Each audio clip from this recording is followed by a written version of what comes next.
Hey folks, welcome back to Canada's Boxing Channel. It is Sunday. It is July the 20th. And I hope everyone's doing well. If you were celebrating the victory of one of your favorite fighters, or indeed if you were commiserating the loss of one of your favorite fighters, hopefully this morning you didn't feel too woolly. I seem to recall days when alcohol was consumed that it could be a little tiring the following morning, feeling a little bit tired and emotional after being a little Brahms and Liszt the night before. Fortunately, those days are in the rear view mirror for me. It would be a sniff of a barmaid's apron, as it were, would be more than enough for me these days. Anyways, before we get to the topic of discussion, a couple of housekeeping items. There will be no Bob and Jamie show today. This is basically my problem because I am only free for a little while this morning and I have a busy day ahead of me heading into town. And Jamie and I weren't able to organize our schedules. We did swap notes first thing, and he advised that he indeed was celebrating, so I think he might have been a little sleepy as well today. He assures us he will be back in tip-top shape as soon as possible. In other housekeeping news, tomorrow, so that's Monday, it'll be Monday evening UK time, sort of middle of the day-ish with me. Coach Julian McGowan will be joining me, and Julian will be breaking down the technical aspects of Usyk Dubois and hopefully sharing his thoughts on other fighters with us as well. So I look forward to that. Now to the subject of today's video. Should Daniel Dubois fire Don the bitterest man in boxing, Charles? The case for and against being canned. So let's start in reverse order. The case against firing Don Charles. Well, as I see it, Daniel Dubois needs a coach. That's the most obvious thing. And his father, Stan, or sometimes called Dave Dubois, is not a boxing coach, even though he has brought his son so far and been such a great inspiration to his son, and clearly is the person that his son looks to. He isn't a boxing coach. I don't believe he's licensed by the British Boxing Board of Control, nor does he have that, in-depth subject matter expertise. So, Daniel Dubois needs a coach. Don Charles is a coach, so yes, that would be a reason to keep him. But more importantly, since Don Charles has been working with Daniel Dubois shortly before the first Usyk fight, Daniel Dubois has come along leaps and bounds since, the dark days of taking the knee against Joe Joyce, for example. Though a fractured orbital bone is, quite frankly, a darn good reason to take a knee. I'm not one of those people that says, he should have carried on, blinded. Oh, it's only a flesh wound kind of thing. No, but that was a dark period. And so Don Charles has brought Daniel Dubois on.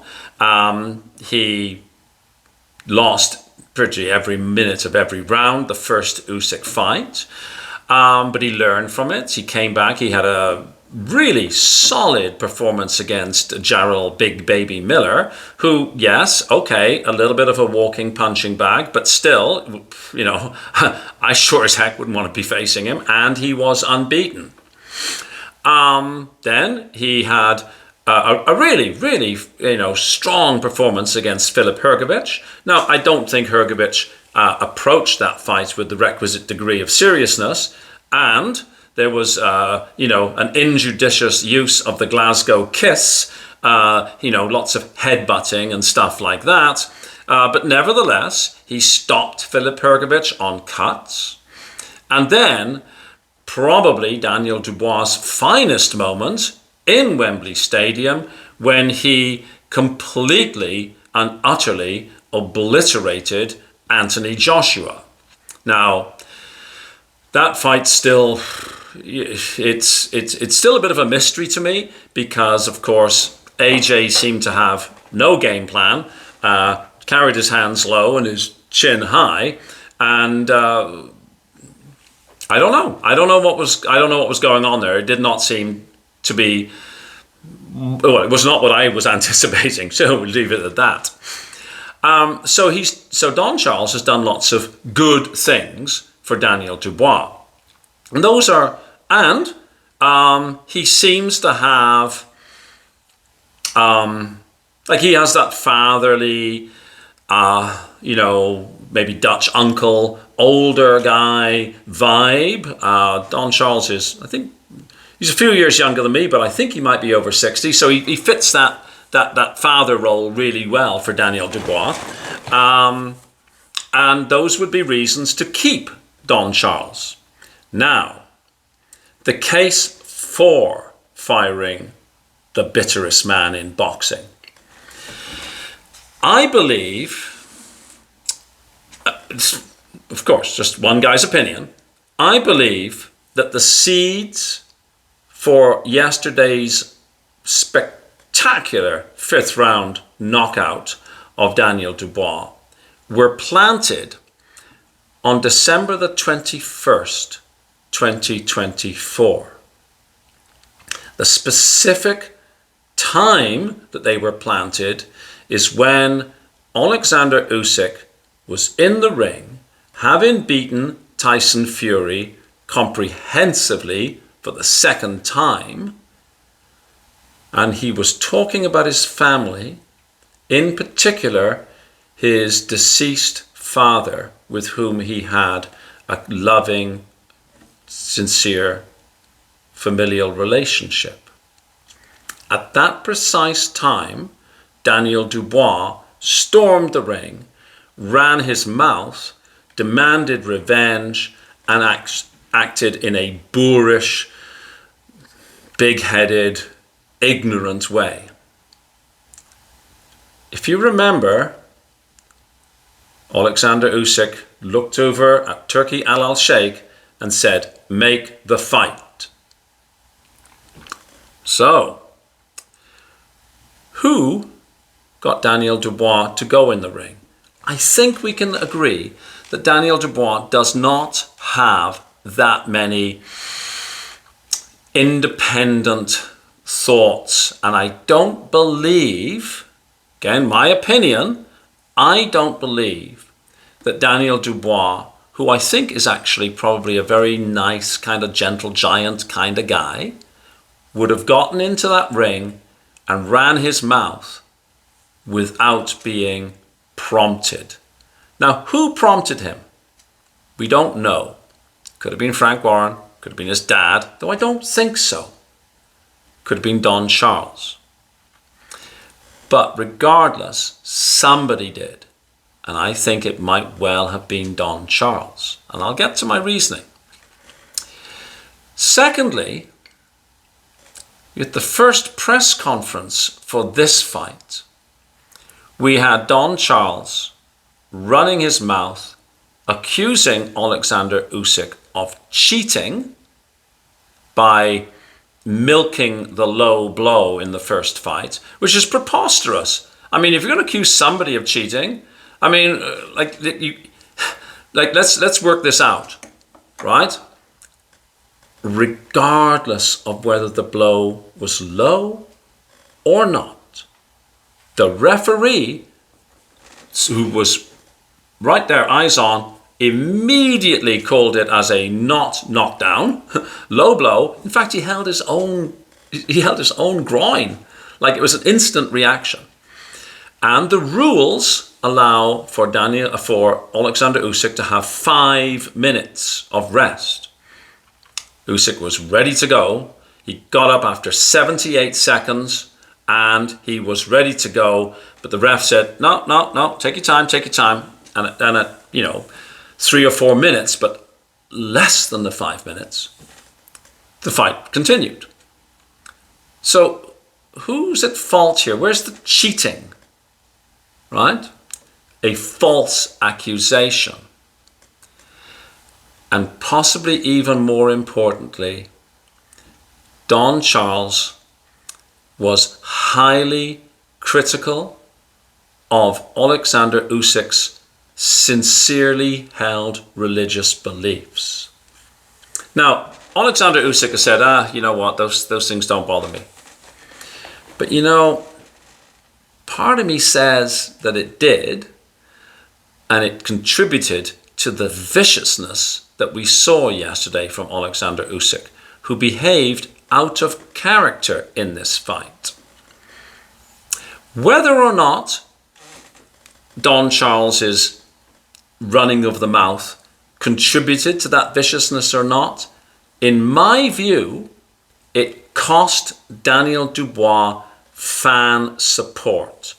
And if you don't believe me, that's fine. But go and have a look at a whole bunch of different YouTube channels out there and just make a mental note of all the comments from people like all around the world who are blaming Don Charles for harming, Team Dubois brand, if you like, right? There's a lot more people who are critical of Don Charles than they are of the fighter. Thirdly, Don Charles's son, George Fox, behaved in an absolutely despicable, rude, shameful manner towards Alexander Usyk. We all remember how he ran his mouth and he continued to run his mouth. As recently as the day before this fight, he was running his mouth saying he would have said more and done more. Again, I say that this cost Daniel Dubois fan support and is harmful to the brand. It was bad marketing, if you like. Today, Don Charles has said, yes, well, every interaction is part of the fight. You need to get an edge and all that. He's sort of justifying it. I'm sorry, but bad marketing costs a brand recognition, status, reputation. Look at Bud Light. They hired a spokesperson who just didn't fit the right vibe. Cost Bud Light lots of sales. As a consequence, the influencer was let go, right? When a brand suffers harm, you need to protect the brand. And a fighter is a brand as much as anything else. Remember, this is a sport, a business, and entertainment. So, if you are close to Daniel Dubois and you say, okay, we lost,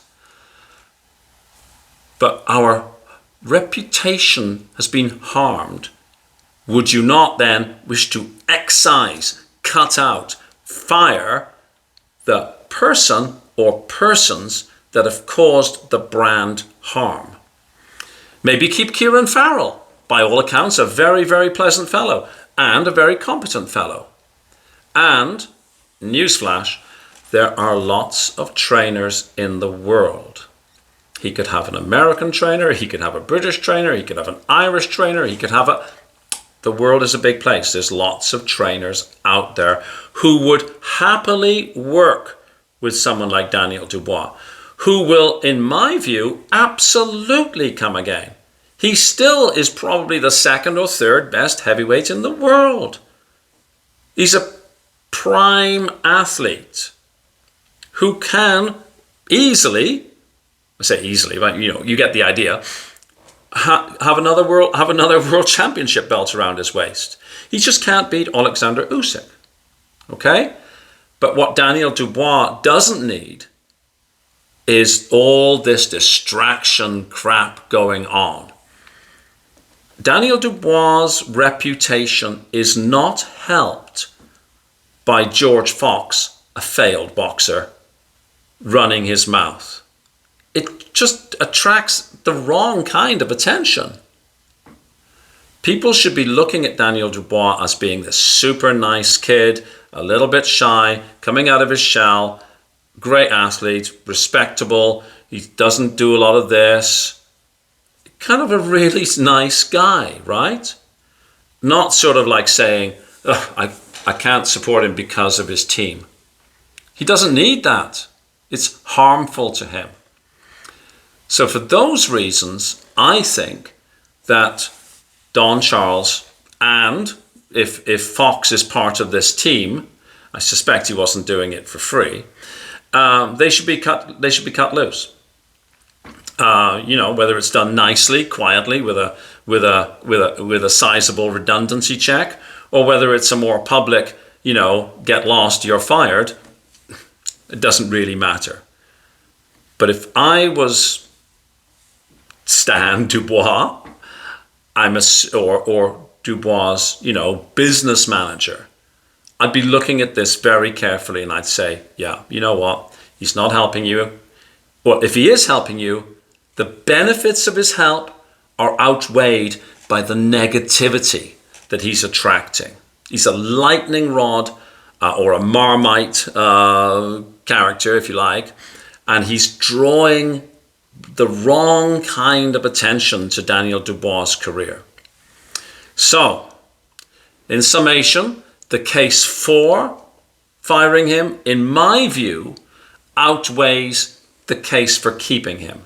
So, were it up to me, which of course it most certainly isn't, Don Charles and his son and the other people who were bringing all that negativity and bad vibes, yeah, I'd be cutting them loose. I would rebuild, maybe with Kieran Farrell, or maybe with another top trainer. I don't know. Whoever sort of gels with Daniel Dubois, and I think they have to gel with Stan Dubois as well. Get somebody in who doesn't attract all that negativity. I mean, think of like you think of Team Usyk. How many people are you going to run across who say, oh yeah, I would like Usyk, but I can't stand his team? Nobody. Zero. Like, most people don't even know who the team is. They're just like, super professional, quiet guys, and they just get on with their job. Right?